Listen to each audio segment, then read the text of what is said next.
কাকদ্বীপে বাস এবং ট্রেকারের মুখোমুখি সংঘর্ষ, গুরুতর আহত বেশ কয়েকজন। দক্ষিণ চব্বিশ পরগনা জেলার কাকদ্বীপে বাস ও ট্রেকারের মুখোমুখি সংঘর্ষে গুরুতর আহত হলেন ট্রেকারের চালক ও খালাসি। ঘটনাটি ঘটেছে হারু পয়েন্ট কোস্টাল থানার অন্তর্গত কামারহাট এলাকায়। স্থানীয় সূত্রে জানা গিয়েছে, কামারহাট এলাকায় একটি বাসের সঙ্গে ট্রেকারের মুখোমুখি সংঘর্ষ হয়। সংঘর্ষের জেরে ট্রেকারের চালক ও খালাসি গুরুতর আহত হন। পাশাপাশি বাসে থাকা বেশ কয়েকজন যাত্রীও সামান্য আহত হয়েছেন বলে জানা গিয়েছে।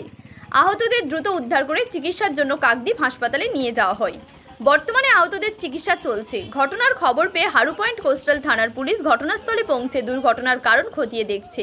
স্থানীয়দের দাবি, দুর্ঘটনার পর বাসের চালক গাড়িটি ঘটনাস্থলে রেখে সেখান থেকে পালিয়ে যান। পুরো ঘটনার তদন্ত শুরু করেছে কোস্টাল থানার পুলিশ। যাচ্ছিল আর লোয়েটা ডায়মন্ডে যাচ্ছিল, হ্যাঁ, সামনাসামনি অ্যাক্সিডেন্ট হয়েছে। আর লরিটার ওই ড্রাইভারের পায়ে চোট লেগেছে, খালাসিটার চোট লেগেছে, আর ওই বাসের প্যাসেঞ্জারের টুকটাক চোট হয়েছে। তাদেরকে অসুস্থ অবস্থা কোথায় নিয়ে যাওয়া হয়েছে? কাকদ্বীপ হসপিটাল, মহকুমা হসপিটাল। ঘটনা বলবো যে আসছিল লাস্ট সাইডটা কলকাতা থেকে আসছিল কাকদ্বীপ থেকে। এটা কি মুখোমুখি সংঘর্ষ হয়েছে? হ্যাঁ, মুখোমুখি সংঘর্ষ। আচ্ছা, এর প্রভাবে কতজন আহত হয়েছে?